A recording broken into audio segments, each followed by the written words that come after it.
Okay, so we're doing a series right now, and this is from a 2007 retreat by Ajahn Sona. And he's basically talking about how to approach a meditation retreat.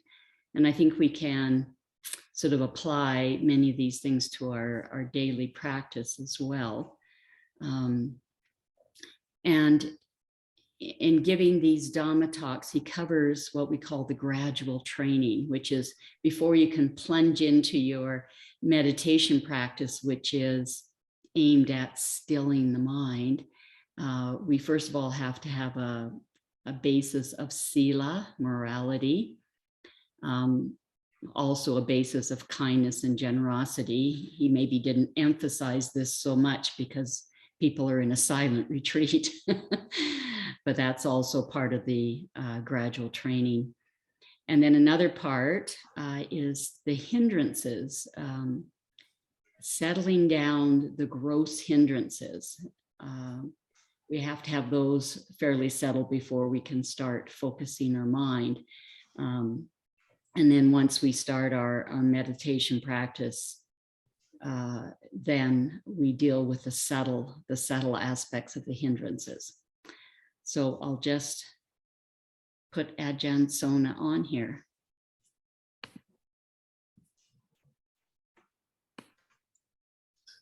Oh, and I'll just mention that 2 of the previous talks have been played on the 2 previous Fridays, but the 3rd talk that I played was played last Tuesday. So if you'd like to go and listen to that, either go to our YouTube channel, and it's in a playlist called How to Approach a Retreat, or just go on the website to resources and summary of the weekly talks, and it'll be indicated there.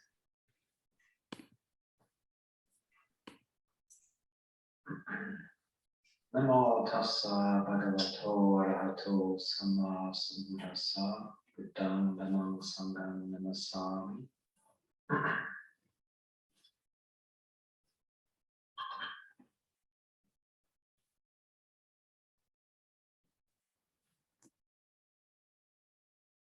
So for some of you, this may be a very pleasant part of the retreat. Some of the early mud wrestling is over. Maybe feel a little bit drained from shifting gears, just coming down, all these kind of energies. One thing that's always a little astonishing is like how far we can drift away from peace. A little lesson for us, this peace of mind, if you do attain some degree of it during a retreat, is something that it's a little bit like the frog that gets boiled because they don't sense gradual change. I assume slowly, if the water is heated up slowly, the frog doesn't jump out of the bowl of water, and they will actually die if it's hot enough. But if it's heated up fast, they notice the change and they hop out. So this is what happens in our ordinary life, is that it's so gradual and slow. Things happen slowly, gradually. We start paying attention to things, and we slowly, gradually slip away. And we don't realize how far we wandered off in the wrong direction, into tension and worry and anger and frazzled nerves and the inevitable fatigue that comes along with that, and the worry and the doubt. What we've done is, of course, fed our hindrances a spoonful at a time. So until they become rather strong, we want to starve the hindrances. This is the way Ajahn Chah used to talk about how to deal with a tiger. It may not seem all that realistic to you, living downtown Vancouver or Calgary, how to deal with a tiger. but certainly in the remote Thai village, even in Ajahn Shah's time, well, even until rather recently, tigers were problematic for villages in the forest. Every now and then, somebody get just taken away by a tiger. So the villagers had to go deal with that thing. They tended to live in caves. And so you can imagine being a villager with a hoe or a machete or something, 3 or 4 of the bravest of you, maybe having drunk a little bit of Mekong whiskey, you got up your nerve to, and you've got this tiger picking away about 600 pounds in a cave, and you're trying to get up. What are you going to do now? Now you've got the thing in the cave. What are you going to do? Go in there with a machete? How are you going to deal with this thing? Ajahn Chah's solution was that the wise villager did not know heroics. He was starved out. He just, you know, that if it doesn't come out to eat, it gets weaker and weaker and weaker, and the longer stays in there, the weaker it gets. And this is your energies, your hindrances. When you feed them, they get strong. If you indulge in anger or despair or agitation or anything, these things grow by exercise. That is how you feed them.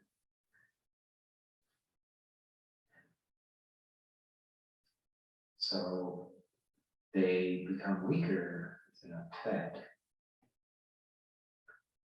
And as they become weak, they also serve as food up the food chain. They feed consciousness. They feed your view of the world, which is called our view of the world, our knowledge of the world. Very interestingly, from a Buddhist point of view, the ordinary person's knowledge of the world is called ignorance, non-knowledge, or misunderstandings about the world is one's knowledge of the world.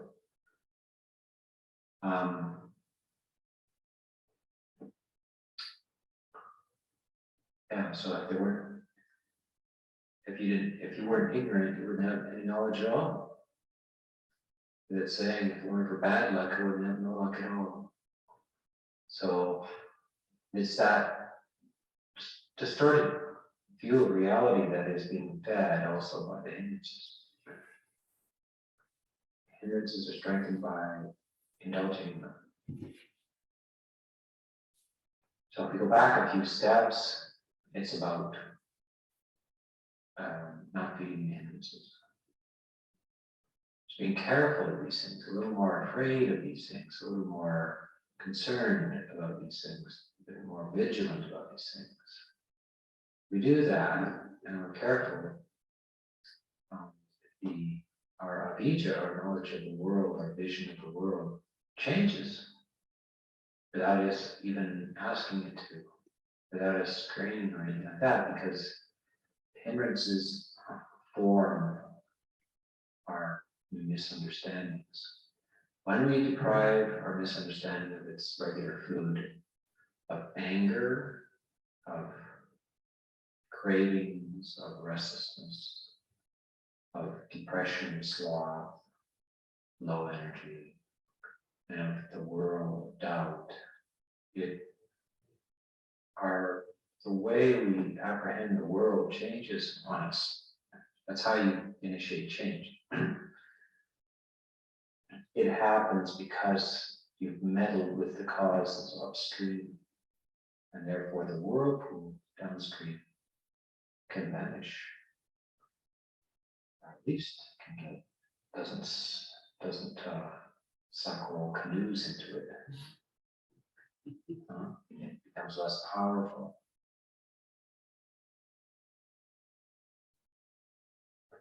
It's a little bit like, in the retreat, sometimes you struggle with trying to focus, sit there, just that, and then you're, despairing of that, and you're wandering around outside, and you just kind of suddenly notice that for the last 5 or 10 minutes or half an hour, you haven't had much of a problem. And it wasn't because you were clever or anything like that, just simply the energies ceased. The energy ceased. So that's the way you should think about the practice. Do not believe your hindrances. Do not believe your doubt or your depression or your agitation. These things don't have duration any more than anything else. And they are, when they do go away, it won't be as a result of sort of gritting your teeth. When they do suddenly cease, it won't be. It's a little bit like the weather. Many people believe that they control the weather, and when the sun comes out from behind the clouds, they think, well, my spell worked. I did the right thing. I did the right ritual and everything like that. And I'd be surprised to find out that the cause of that sun coming out from behind the clouds is not directly connected to the right particular ritual. So some of our struggles and our attempts to make the sun come out are not really the cause of why the sun does come out in our mind, why our mind clears up from time to time. Because the causal connection is hard to see, some people attribute it to God or something else, vitamin C or that new health food seaweed that they're on. This is what did it. Because of the complex causality, but what's happened is that energies down the road, up the road, I guess, have been meddled with. Buddha is saying this is kind of his specialty. He says, I spent that's my only preoccupation in life is to find out why we suffer. It's the only thing I'm interested in. Devote my whole life, all my waking energies to figuring that out. And it's complex, but there are causes. And he says, I want to put it in the simplest way possible. That you just keep your eye on these hindrances and the good results will follow. Now, if you're frustrated about the results of hearing, well, that's the trick of the hindrances. Frustration is a hindrance. You just fed the whirlpool again. You just keep your eye off the future. Keep your eye off the results. Let's go back to see how subtle it is. Just be with it. Gently, persistently putting in causes. Now, this is not exactly putting in causes. It's not exactly it's an unpalatable thing. What's unpalatable about a Buddhist meditation retreat is when you don't meditate. When you sit there and don't meditate. Or when you are immersed in your hindrances. That's what your hindrances are unpalatable. Nothing to do with Buddhist meditation retreats. Of course, your hindrances are unpalatable. So I'm just inviting you to eat, taste the sweet.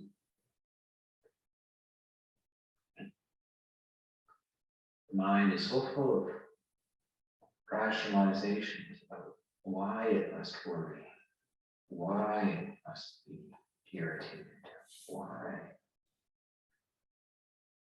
It has its reasons. Of course, the reasons are delusional. They're after the effect. That's the strange thing. It's hard to believe that, but that is apparently the way it works. It seems that psychology also agrees that we often, the mood comes on us and we explain it later. Irritability sweeps over us, and then we see a person who has a fault. Before this, how do you explain it? Because the person didn't bother you before, now they bother you. But they're the same person, they have the same traits. But if it wasn't bothering you before, then it must be you. not them.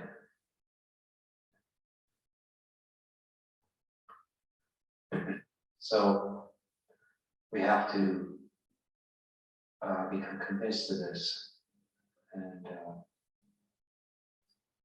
much more disbelieving of what our delusions, of what appears to us, which is so attempting to convince us to feed it.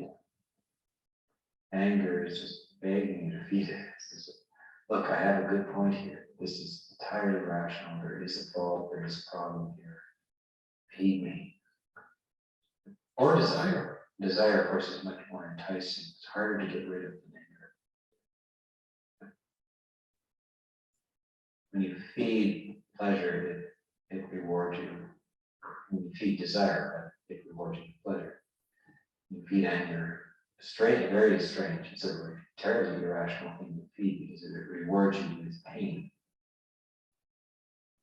And yet you continue to feed it.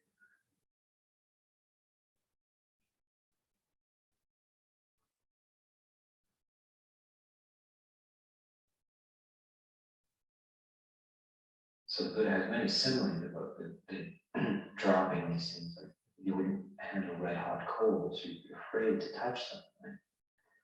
So as one begins to see the consequences of fooling around with the hindrances, one becomes to have a fear of them. This is called wholesome fear. Hiri utpa, sense of fear and shame, which is wholesome, regarding your own welfare, the welfare of others. You're afraid to go near these things.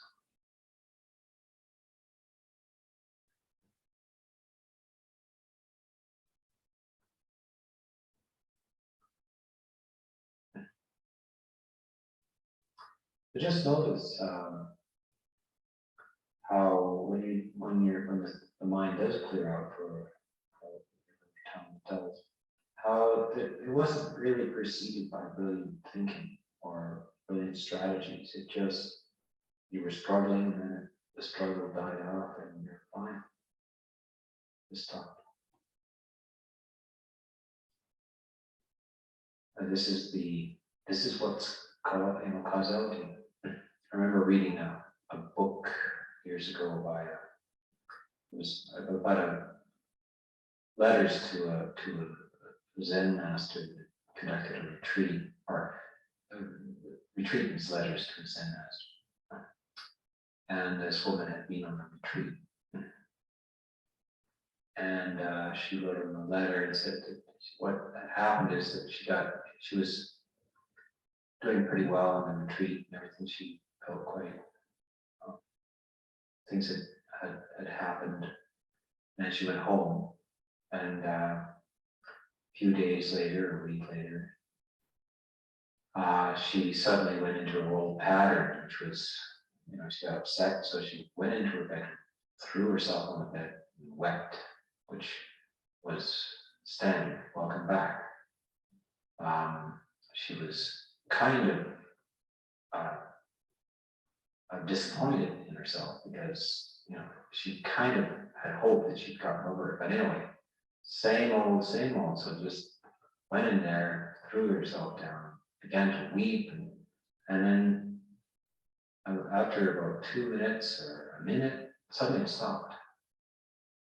And she was just kind of an embarrassed witness to the whole event. Like it just shut off like a tap. And she was a bit surprised, like it stopped by itself. I usually go on for half an hour.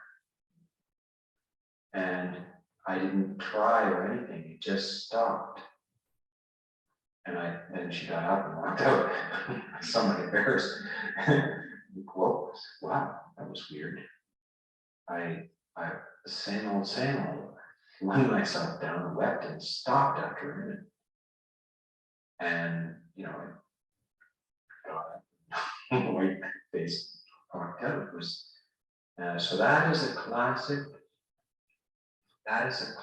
experience of that, whether she understood what she was doing or not during retreat, causes had been put in. Some things have not been fed. So what happened is the initial part of that little neuronal circuit triggered, but it had been shortened by 28 minutes. And so it stopped abruptly at this kind of boulder in the path that she had somehow, she dug a hole, I guess, through her practice on that neural circuit, and it only had a 2-minute lifespan. So that's kind of the way it goes. In that case, it's called duration.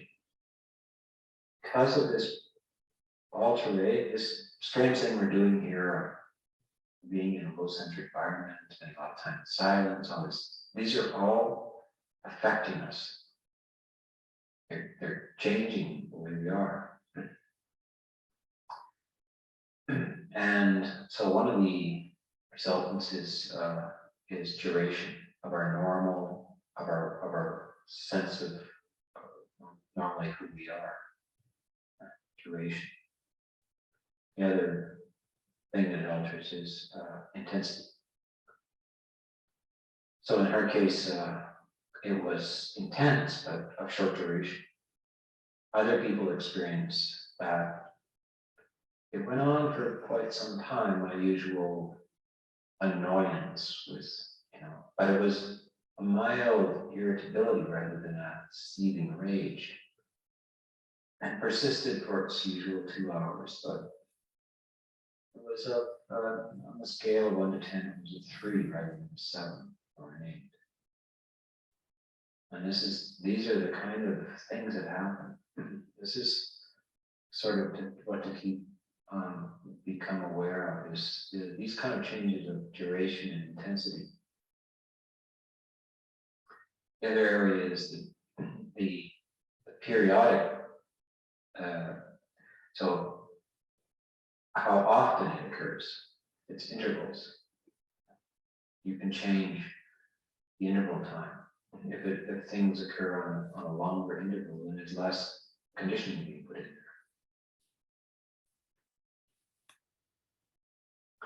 So instead of sadness coming over you every 3rd day or every 3rd hour or every 3rd minute, it may only come over you every 3rd week or every 6 days. So there are a number of parameters to watch when you're trying to evaluate this thing. One of the problems for people is that they don't know how to assess whether they're making progress or not, etc. And when you try to examine yourself, and lots of people have very poor sense of, if you ask them ordinary events in their life, well, how often do you blink? How often do you sneeze? How many times a day do you laugh? We have no idea. We could, of course, psychologists study this. They actually count how many times a day people laugh. They put monitors and tape recorders and stuff. How much time do you spend talking? How many words do you use a day on average? How many words? 14,000. Didn't you know that? It's quite a bit. Do women talk more than men? They used to think that. But no. About the same. It's a lot. When you take out silence, you think you on average talk 14,000 words a day. That's how much you talk? Me, I'm talking 28,000. I got it. It's my job. So yes, we kids laugh about little kids around under the age of 5. That's all, about 400 times a day. Adults are lucky to get 5. I try to increase the number here. You can see that effect. I mean, when you're a little kid running around, you're worried. You laugh. I heard it. So something happens, I guess, from age 4 on. We start to get serious about the world, and we train our little synapses, neuronal synapses, to we think, I guess, we become reasonable. It's better to be unreasonable. To be unreasonable, unreasonably happy is the thing. To stop asking for a reason to experience ease or peace now, sense of lightheartedness. We keep looking for a reason. It would be inappropriate to laugh for no reason. Try to go out in the woods and just walk along and burst out laughing. Why not? Smile for no reason. This is the way to disconnect from the world. You don't have to wait for signals from the world to experience these things. Of course, this is the problem where people don't train their emotions independently. They wait for cues from the world to experience these things. But what we're trying to do is take that button pushing business away from the world. So we sit in an empty room and we try to manipulate our minds. Not just our minds, our thoughts. That's what you do in school. They put you in an empty room in school and they manipulate your thoughts. Now we're going to think about arithmetic. There's no reason in the world. Like, why would we do that now? Because it's 9 o'clock. I told you to. And you totally take that for granted. That's well, yes, of course. That is why you sometimes get numerical things going on in your head at 9 in the morning, whatever time your math thing was. But we think there's more important things than reading, writing, and arithmetic, and of course, it's the quality of our existence, the very quality of our existence, the lightness, the ease, the dropping of our fears, our worries, our heaviness, all these things. We take a class, okay, now it's 9 o'clock, it's time to be loving. It's time to smile. Yes. There's no more reason to be loving now than there is 2 hours from now or 2 hours before.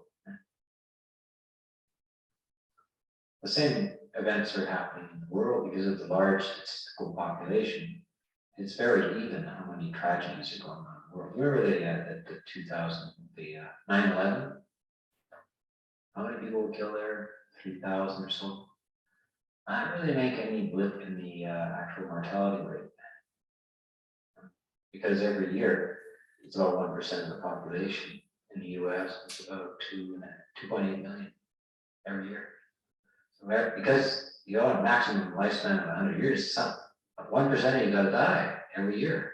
So 280 million or 300 million, 3 million have to die. 3 million have to die, you know.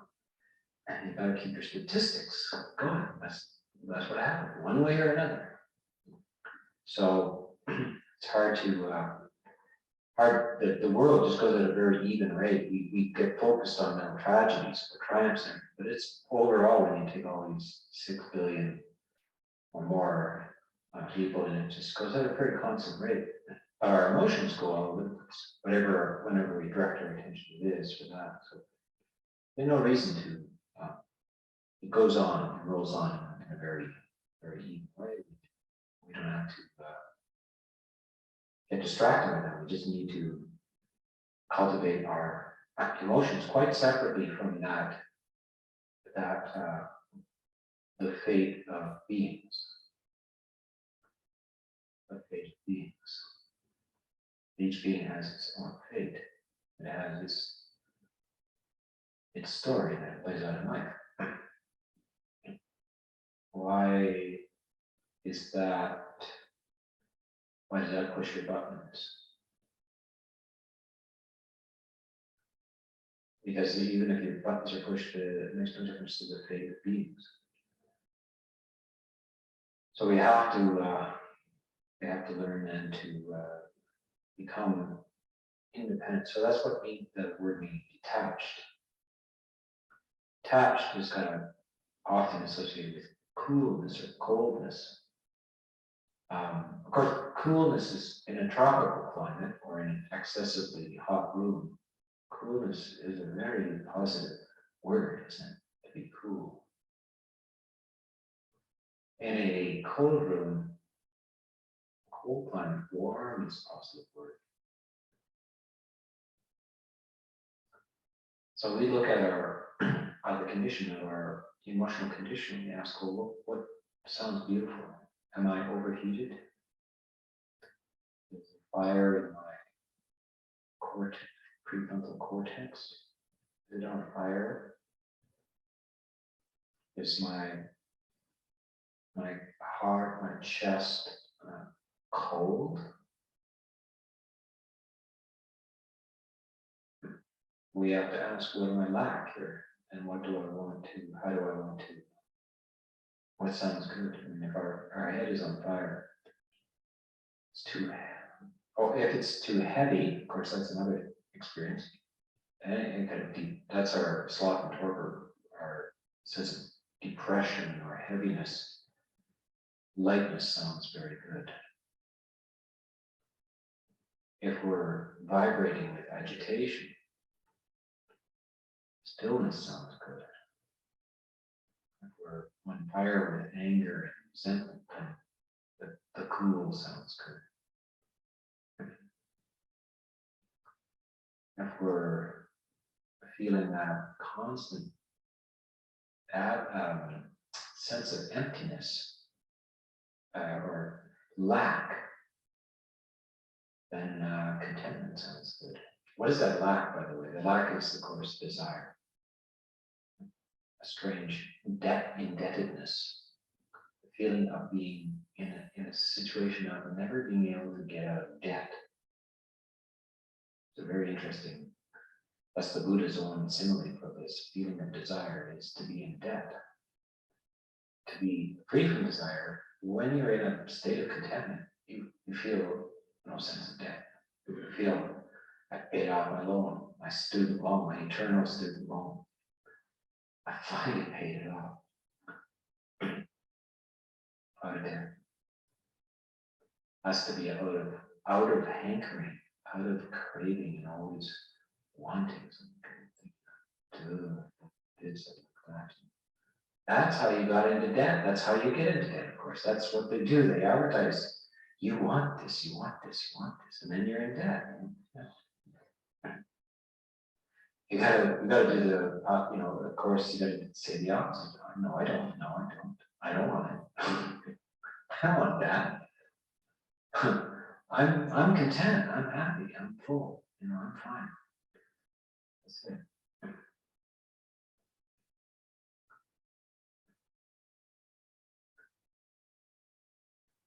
So just go through where you feel the deficit, and then ask and turn towards the beautiful. It's always better to go with the carrot and the stick.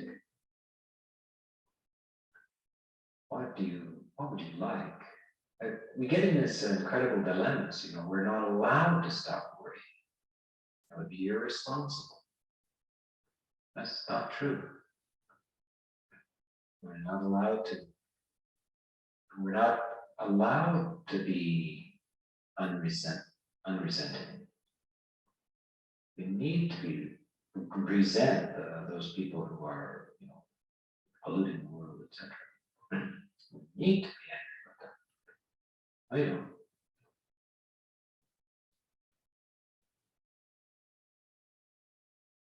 that. You don't want to be.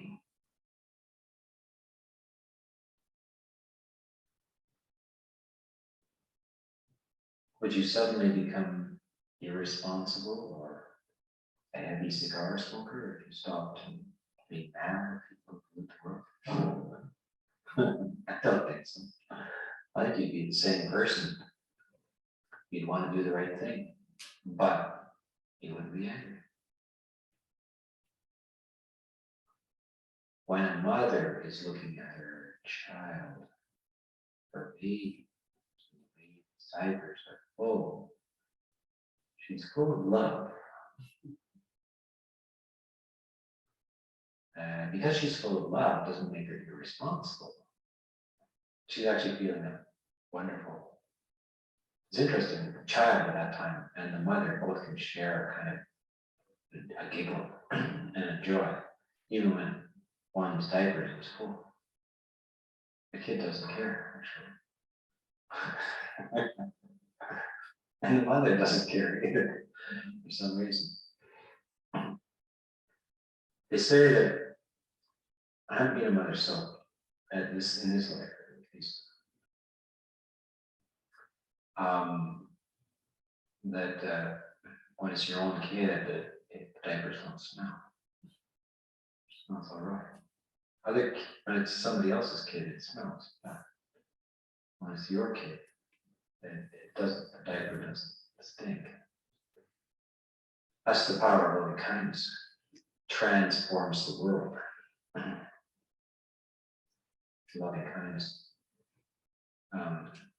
makes it a much more bearable experience to help others, to deal with others when they're all, and because you have loving kindness doesn't mean that the screw-ups of others vanishes, but it doesn't smell so bad. It's just a transforming experience. Also, to be in the presence of somebody who has this identification with you, that participates in goodwill with you, makes your own problem more bearable, doesn't disturb you so much.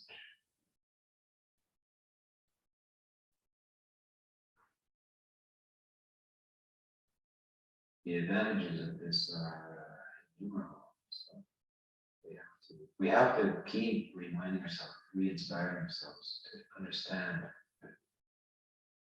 what we're trying to do. We're not trying to pass a course or something like that. We're not even trying to sort of get qualifications in any way, but just to get some resultants here and now, some peace, some ease, the carrots here and now.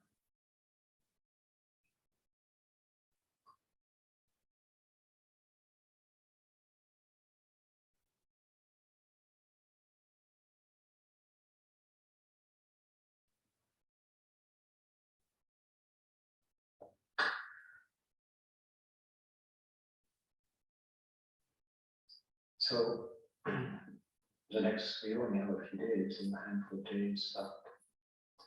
And you have put in some effort and sweat and tried to get your mind back and sat through some aching knees and stuff. Try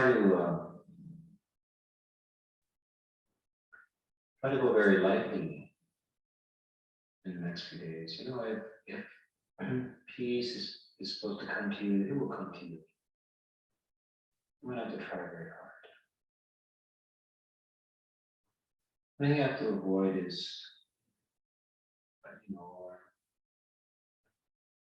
being anxious or worried, these things.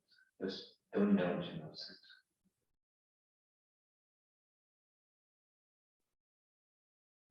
things. So that you allow the arising of this peace, which I'm sure that all of you in this room have put in enough causes for the arising of some good results. Just a matter of not kicking it away, not handling it too roughly. We need to be very delicate, right? And we just need to be a little delicate with ourselves, not rough with ourselves, to allow these things to appear.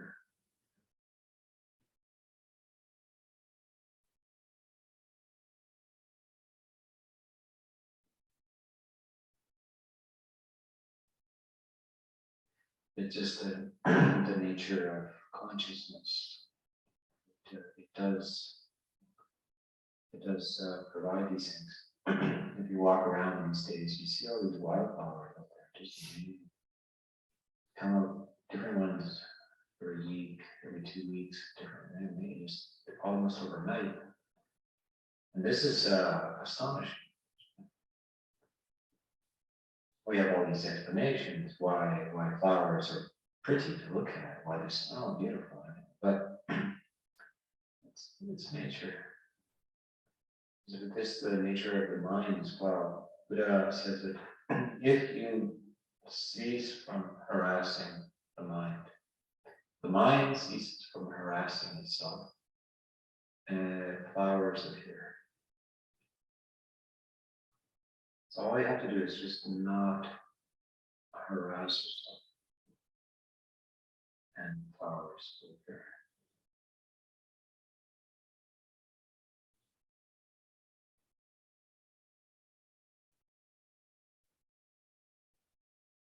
That's the nature of the mind, that's the nature of consciousness. There's nothing personal about it. You don't need to congratulate yourself if it does. And you don't have to think, oh, well, for others, maybe, but not me. Remember, there's nothing personal about this. This is just the universal nature of mind.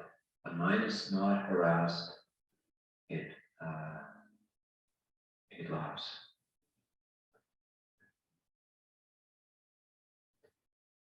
So you can now put this to the test and see. I'll leave these words. Okay, I'll open this up for discussion, but I'm just going to turn the volume down.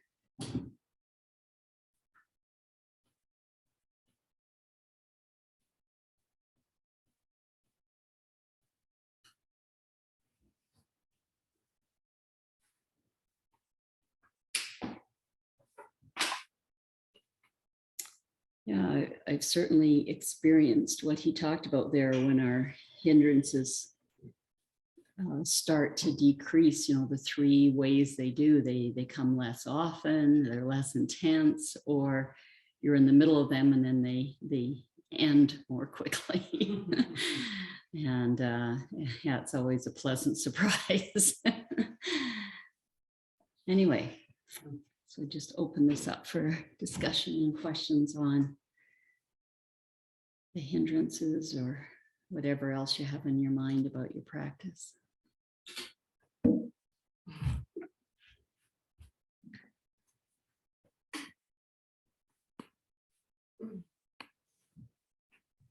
I really like his examples, like the starving the tiger and going upstream to cure something upstream instead of waiting for the whirlpool, and the diaper that doesn't stink. I just find his references like that really stick with me so much easier. But one thing I would really like to hear more about is sitting but not meditating, because I wonder if that is me. My mind keeps racing off and I have to keep drawing back to my breath. And yet maybe when my mind is doing all those things, maybe I am investigating my hindrances. I'm just not sure about that. Yeah. I think I've certainly had the tendency to call whatever happens when I'm sitting down as meditation. But it's interesting, as I've been listening to more teachers talking about the gradual training, and I guess technically meditation refers to that state where we start, where our sila, our morality is pretty good. We don't have a stingy heart. We've been kind and generous. We've got the major hindrances. You know, we're not just, our mind's just not constantly going to desires, and it's not filled with anger. You're not super filled with sloth and torpor or restlessness, or just consumed with doubt. So if those things aren't really strong, then it's at that point that they say the quote meditation starts.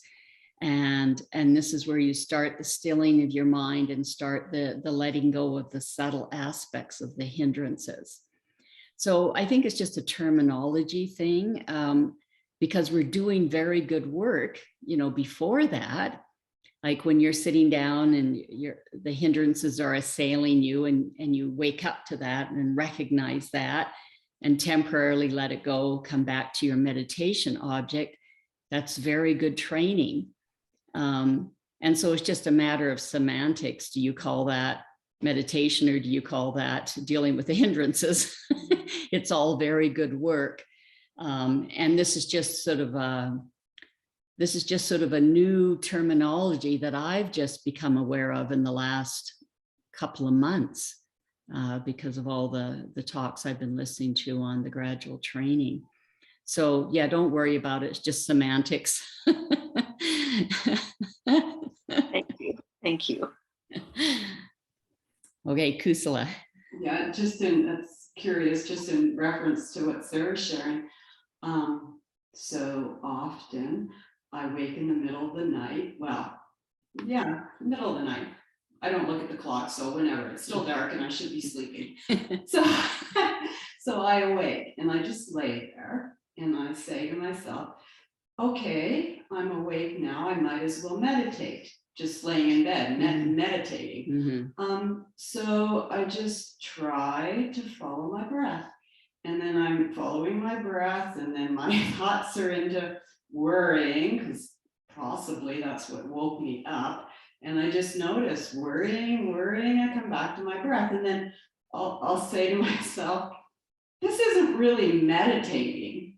Like, why don't you get up and go sit on your cushion? That's meditating. And then I go, no, I'm meditating. I just follow the breath. And it's just, just phraseology. It's just how, but, I'm getting benefit from noticing what's going on in the mind, noticing what's going on in the body. It's all just beneficial.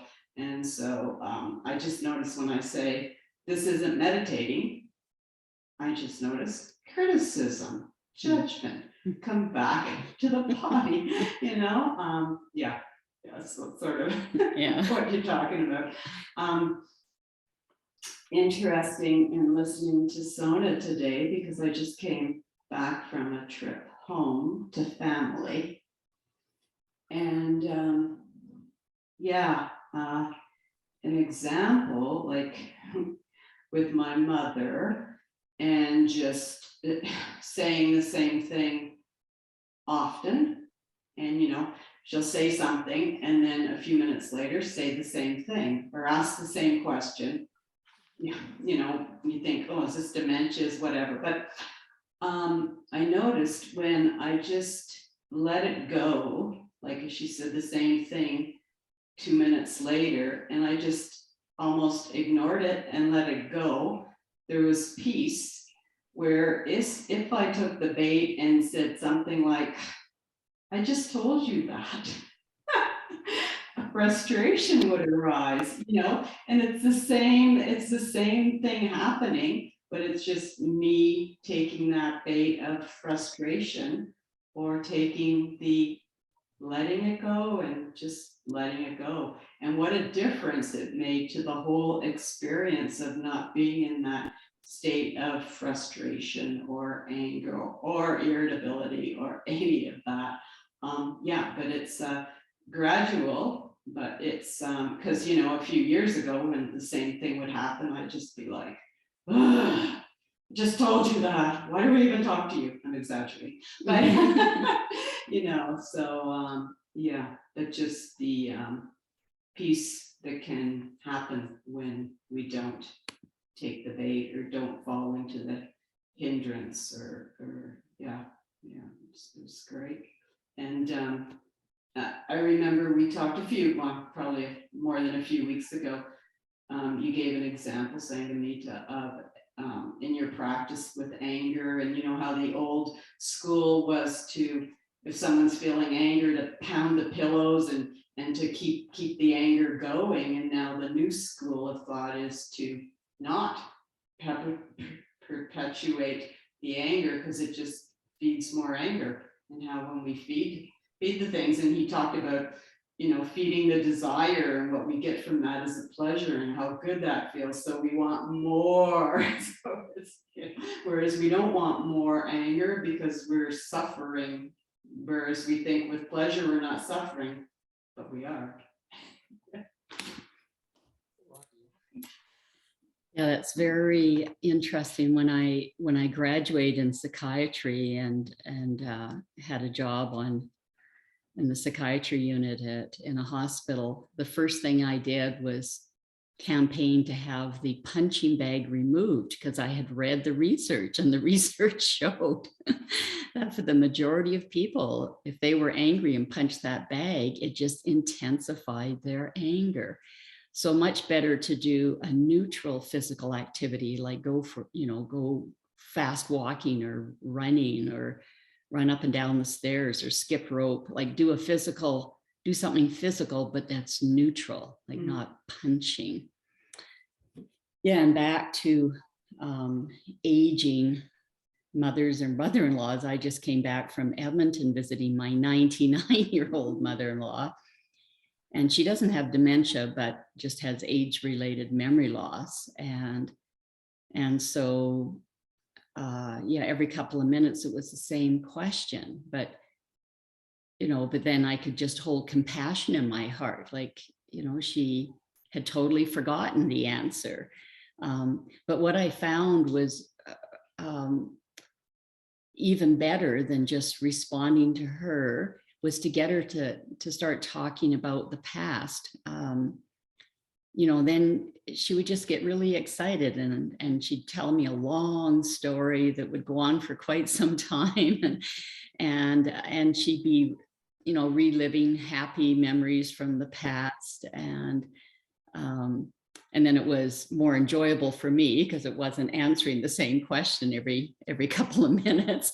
It was being entertained with a story, and it was also nicer for her because, you could see her consternation when she'd ask the question, the repeated question, that she was experiencing some confusion, or, it was there was some suffering there. But if I got her distracted into telling some story from the past, then there was happiness. Yeah.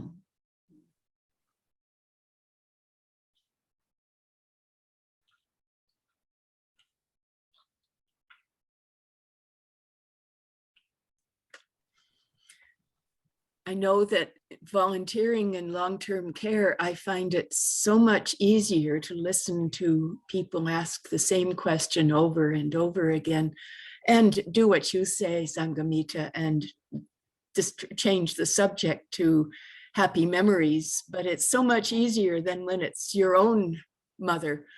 When there's, I don't know, there's emotion wrapped up in, I suppose there's fear when you experience your own parent going through age-related memory loss, and you fear that it's dementia. And I think the fear for me transmuted into anger or annoyance at least. So there's no reason to get annoyed with somebody in long-term care because they're going through age-related memory loss, because they're not, that's why they're there.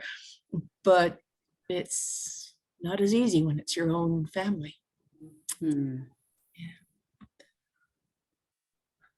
I was going to ask, I know you experience this too, planning, is that, I sometimes spend some time wondering if it's greed or desire that's driving me. A while ago, I told myself that planning is a form of suffering, but today I was realizing, no, I just enjoy planning. And that's something I prefer doing than keeping my mind still. Maybe it's my ADHD, I don't understand, but planning is an issue. And how do you deal with it? Yeah, that's certainly one of my major areas not so much lately, but definitely for most of my meditation life, planning was where my mind would go. So I would just have little mantras like later or not now, I'd say to myself. Or sometimes I'd investigate it and look at it and why do I have to plan? You know, it's because I'm trying to get every detail right, you know, so I won't be judged badly. Because that was probably, you know, a childhood issue for me. You know, I was never good enough. You know, my parents certainly let me know repeatedly that I wasn't good enough. And so I'm sure that's where the tendency came in. You know, to try and do things well or right. So maybe you would get accepted or praised instead of criticized.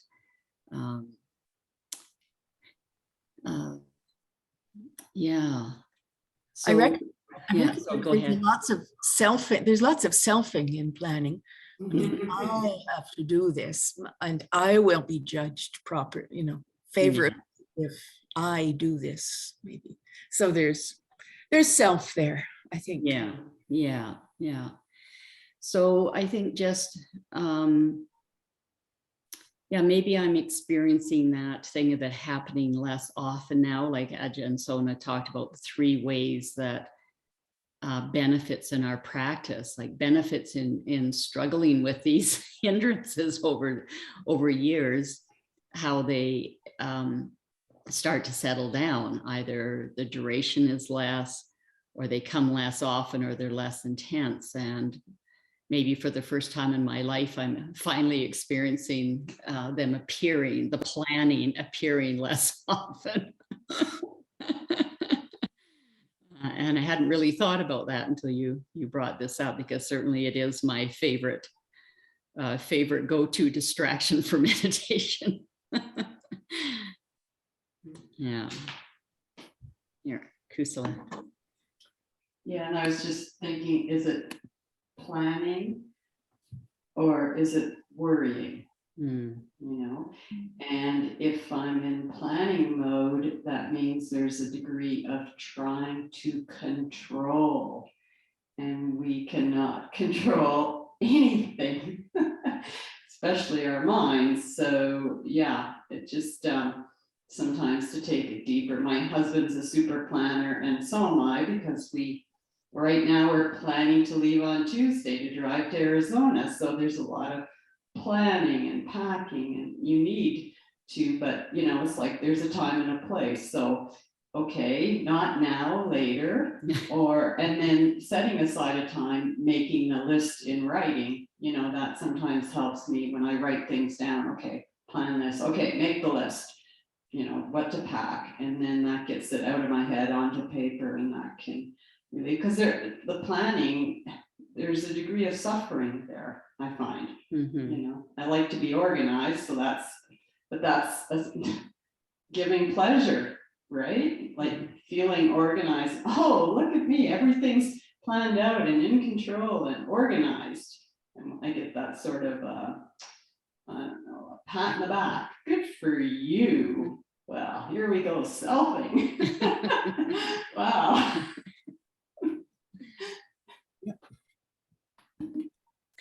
Yeah, that's actually one of the suggestions that some teachers have given, that if you're trying to sit down to meditate and you're worrying about all things that have to be done, is just to take a break, get out a pencil and paper, and just write everything down so that your mind isn't worried about, oh, I have to think about this or I might forget about it. Well, put it down on paper, then your mind doesn't have that excuse that you're going to forget about it.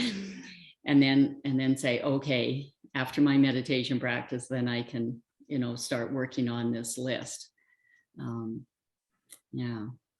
Yeah, I do find that if I write a single word down on a piece of paper, I'll remember it and get back to it. And that's been a bit helpful recently.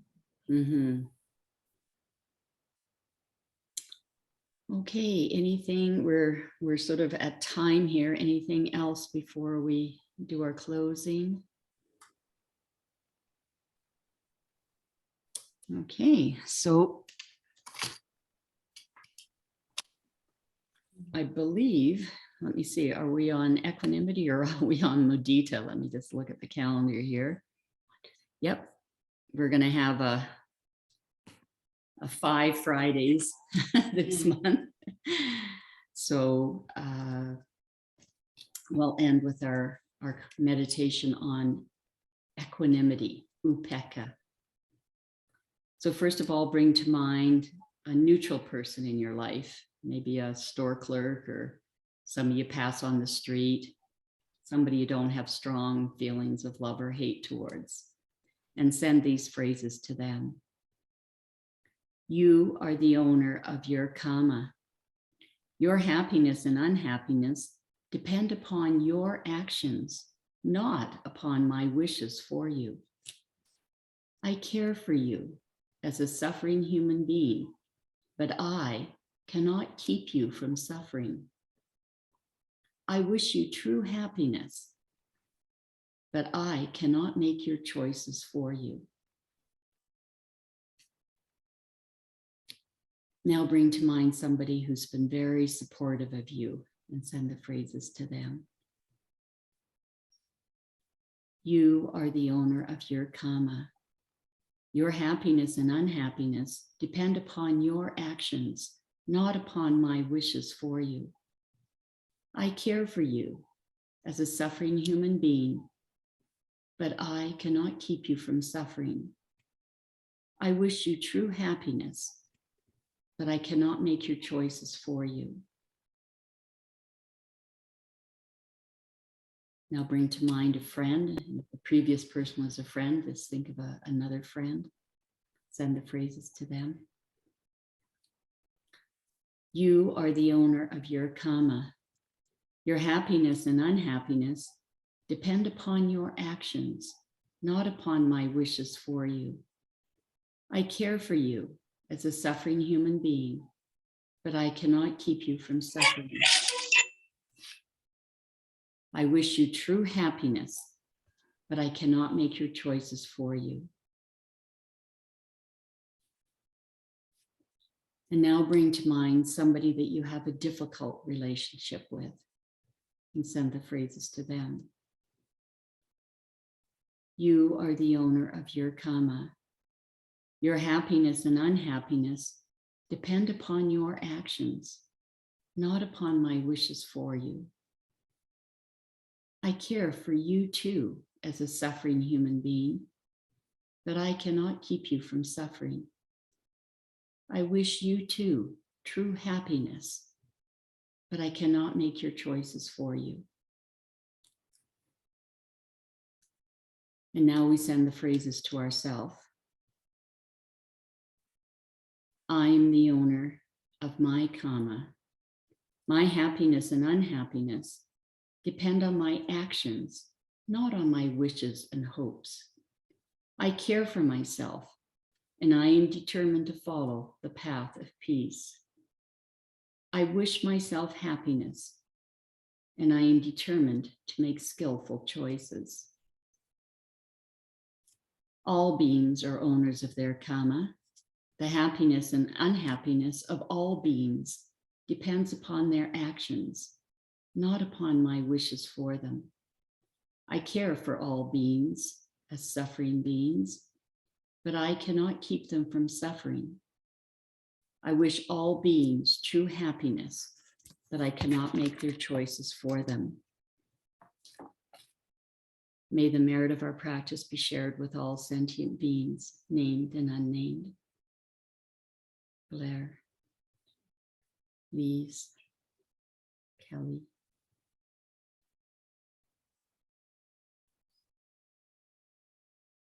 May all beings be well and happy.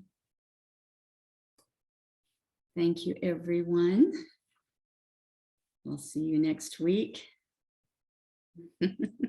Nice of you to show your face, Jonathan. I thought I'd drop in for a second. Very nice. I see you still have red hair.